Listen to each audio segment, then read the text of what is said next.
പലതരത്തിലുള്ള പനികളാണ് നമ്മൾ ഈയിടെയായിട്ട് കേൾക്കുന്നത്. അതിൽ ഏറ്റവും അടുത്ത ദിവസങ്ങളിൽ നമ്മൾ കേൾക്കുന്നത് വെസ്റ്റ് നൈൽ ഫീവറിനെ കുറിച്ചാണ്. കേരളത്തിൽ ആദ്യമായി 2011 ആലപ്പുഴ ജില്ലയിലാണ് ഒരു west Nile fever case report ചെയ്തത്. 13 വർഷങ്ങൾക്ക് ശേഷം 2024 3 ജില്ലകളിലായി 10 വെസ്റ്റ് നൈൽ ഫീവർ കേസുകൾ സ്ഥിരീകരിച്ചു. അതിൽ 2 പേർ മരണപ്പെടുകയും ചെയ്തു.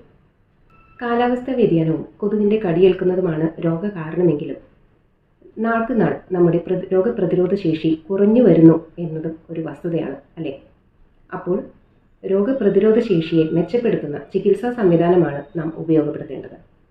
ശരീരത്തിൻ്റെ സ്വാഭാവിക പ്രതിരോധ ശേഷിയെ തളർത്തുന്ന ഒരു പ്രധാന ഘടകം മരുന്നുകളുടെ അമിത ഉപയോഗമാണ്.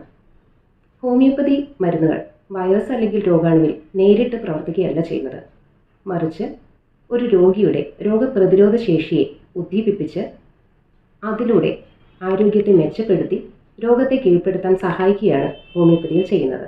അതുകൊണ്ട് തന്നെ രോഗത്തിൻ്റെ പേരോ രോഗാണുവിൻ്റെ മ്യൂട്ടേഷനോ സ്വാധീനിക്കാതെ രോഗലക്ഷണങ്ങളുടെ അടിസ്ഥാനത്തിൽ ഹോമിയോപ്പതി മരുന്നുകൾ വളരെ ഫലപ്രദമായി ഉപയോഗിക്കാൻ സാധിക്കുന്നു. നമസ്കാരം. IHMA സ്പന്ദനം ഹെൽത്ത് ടോക്സിൻ്റെ മറ്റൊരു വീഡിയോയിലേക്ക് എല്ലാവർക്കും സ്വാഗതം. ഞാൻ doctor Dhanya Sasidharan, Aishwarya homoeopathy clinic, Muvattupuzha.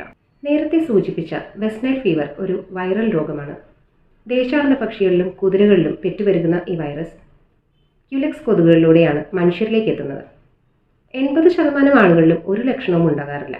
20% ആളുകളിൽ തലകറക്കം, തലവേദന, പേശിവേദന, ഓക്കാനം, ഛർദി, ബോധക്ഷയം, ഓർമ്മക്കുറവ് അല്ലെങ്കിൽ പെരുമാറ്റ വ്യതിയാനം എന്നിവ ഉണ്ടാകാം. 1% താഴെ ആളുകളിൽ മാത്രമാണ് രോഗം സങ്കീർണമാവുന്നത്. ഇവരിൽ ജപ്പാൻ ജ്വരത്തിനോട് സമാനമായ ലക്ഷണങ്ങൾ കണ്ടേക്കാം. അതായത് തുടർച്ചയായ ഛർദി, അപസ്മാരം, ബോധക്ഷയം എന്നിവ. വേനൽക്കാലം മുതൽ ശരത്കാലം വരെയുള്ള സമയങ്ങളിലാണ് കൂടുതലായും വെസ്റ്റ് നൈൽ ഫീവർ കേസുകൾ റിപ്പോർട്ട് ചെയ്യപ്പെടുന്നത്. എങ്ങനെയാണ് വെസ്റ്റ് നൈൽ ഫീവർ പകരുന്നത്? ക്യുലെക്സ് കൊതുകുകൾ വഴിയാണ് രോഗം മനുഷ്യരിലേക്ക് എത്തുന്നത്. മനുഷ്യരിൽ നിന്ന് മനുഷ്യരിലേക്ക് നേരിട്ട് രോഗം പകരുന്നില്ല. വൈറസ് ബാധയുള്ള ആളിൽ നിന്ന് അവയവദാനം വഴിയോ രക്തദാനം വഴിയോ മാത്രമാണ് മറ്റൊരാളിലേക്ക് രോഗം പകരുന്നത്.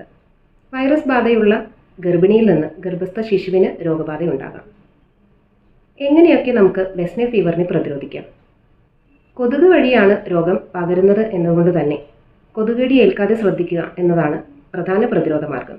അതിനായി ശരീരം മൂടുന്ന വിധത്തിലുള്ള വസ്ത്രം ധരിക്കുക, കൊതുക് വല ഉപയോഗിക്കുക, കൊതുകിനെ അകറ്റുന്ന ലേപനങ്ങളും കൊതുകിനെ അകറ്റുന്ന സ്പ്രേ, ഇലക്ട്രോണിക് മെഷീനുകൾ, കൊതുക് തിരികൾ എന്നിവ ഉപയോഗിക്കുക, കൊതുകിൻ്റെ ഉറവിട നശീകരണം നടത്തുക, വെള്ളം കെട്ടിക്കിടക്കാതിരിക്കാൻ ശ്രദ്ധിക്കുക, അലക്ഷ്യമായി വലിച്ചെറിഞ്ഞിരിക്കുന്ന ഡിസ്പോസിബിൾ ഗ്ലാസുകളിലും പ്ലേറ്റുകളിലും ചിരട്ടയിലും കളിപ്പാട്ടങ്ങളിലും കെട്ടിക്കിടക്കുന്ന വെള്ളം ഒഴുക്കിക്കളയുക എന്നതിലൂടെ നമുക്ക് കൊതുകിൻ്റെ ഉറവിട നശീകരണം നടത്താം.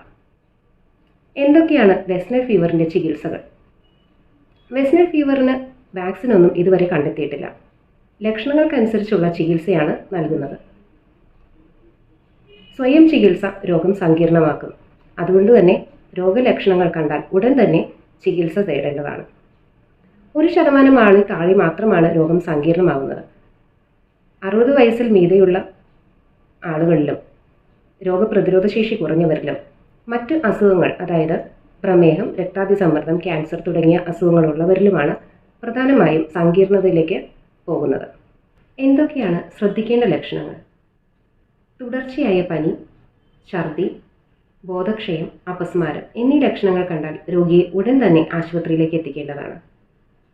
വെസ്റ്റ് നൈൽ ഫീവറിനെ കുറിച്ച് പരിഭ്രാന്തിയോ ആശങ്കയോ ആവശ്യമില്ല. കൊതുക് നിവാരണ മാർഗങ്ങൾ ഉപയോഗിക്കുക എന്നത് തന്നെയാണ് പ്രധാനം.